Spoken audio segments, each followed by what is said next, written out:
What is up everyone, my name's Al from GamesRip, and today I was actually contacted by one of my subscribers, that's right, gifting me a copy of Arcade Racing Legends, that's right. This interesting looking arcade racer was released pretty damn recently, and I was gifted a copy, so I thought, I've got to check this out. I mean, I've been following the project now for quite some time, obviously it's now come to fruition, and so that obviously leads me to say, it's now time to give it a go. Now the subscriber in question is Ian Sellers. Ian Sellers has been a sub for a while, and he said, Al, should I get you a copy of Arcade Racing Legends for review? And I was like, hell to the yes. So as soon as I got that, I was like, oh my god, I've got to check this out. Is it any good? Let's take a look. So here we go. This is it by Josh Prod. That's right, Pixel Heart Productions company.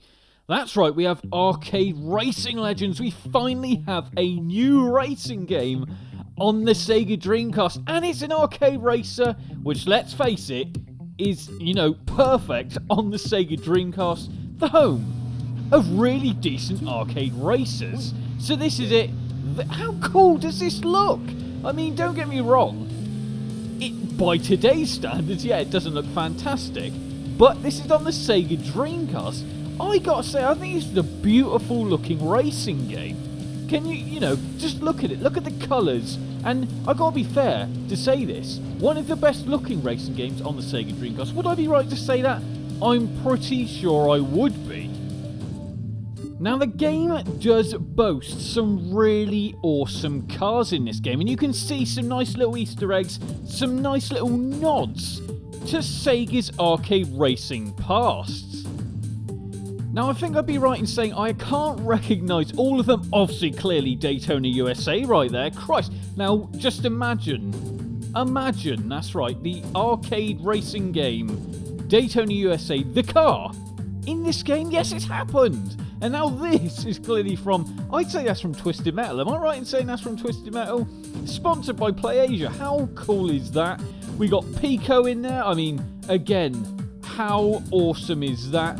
There's so many different franchises and different sort of trademarks. Look at that. We got the DeLorean. Yeah, that also features in this game. My god. I actually thought this was a Batmobile when I first saw this. I thought it was a Batmobile, but it turns out I don't believe it is. But again, some really awesome cars, Ghostbusters, etc. You name it. They're in this game. Obviously, Crazy Taxi is featured in the car that I used quite a lot. And what you will notice is, obviously, you can use the garage here to tune up your vehicles as well.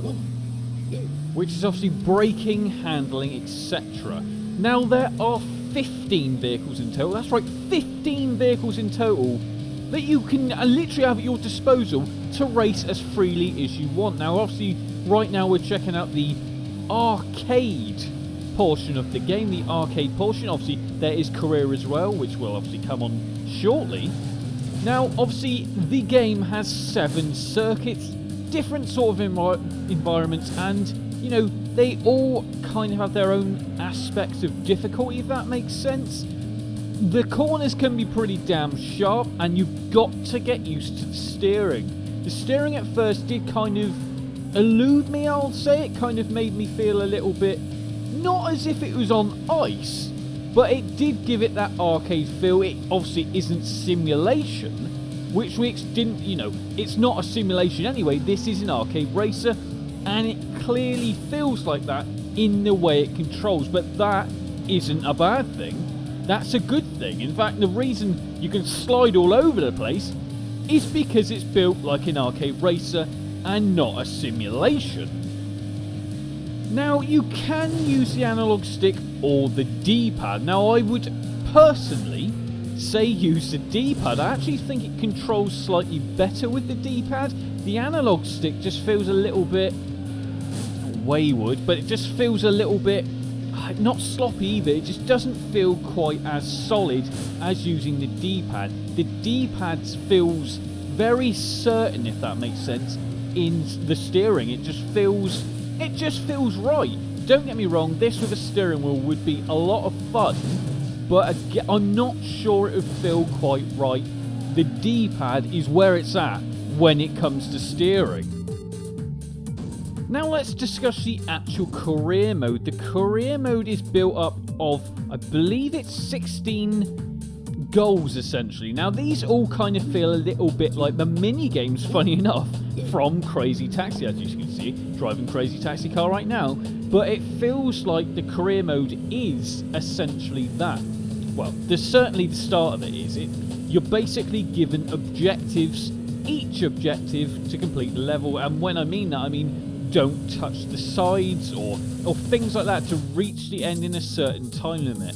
It's a really fun idea, and I kind of like this as a career mode, because career modes, they can be a little bit, I don't know, too full on, and they don't kind of change. If that makes sense, they kind of just get to the end line, you know, as fast as you can, whereas this actually gives you an objective and actually makes it fun, which, let's face it, is what an arcade racer really should be. It shouldn't be boring.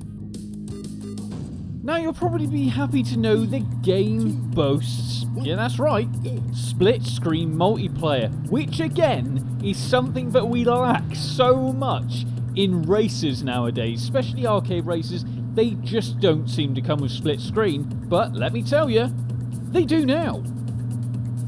By the way, I had no friends whilst recording this, so yeah, I couldn't actually play 2-player. Now obviously Time Trial's here as well, which is another edition of a really good arcade game, and you know, it's not something to be sniffed at, because it's actually pretty fun. Now how would I sum up this game? Yeah, it's pretty damn awesome. It's a game that I think will keep you coming back for more. Like I said, career mode is really, really fun, just because the fact that, you know, it gives you the option to do some cool little mini games, if that makes sense. Yeah, it's not to the scale of Crazy Taxi, but let's face it, you also get to drive a DeLorean.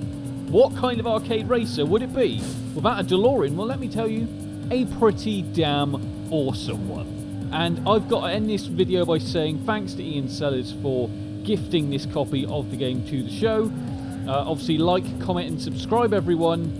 And I hope you've enjoyed this nice little review. Say nice little review. I've dragged this on for a long time, but I really wanted you guys to really check out all the pros and cons with this one. And let's face it, it is that damn awesome. Al signing out.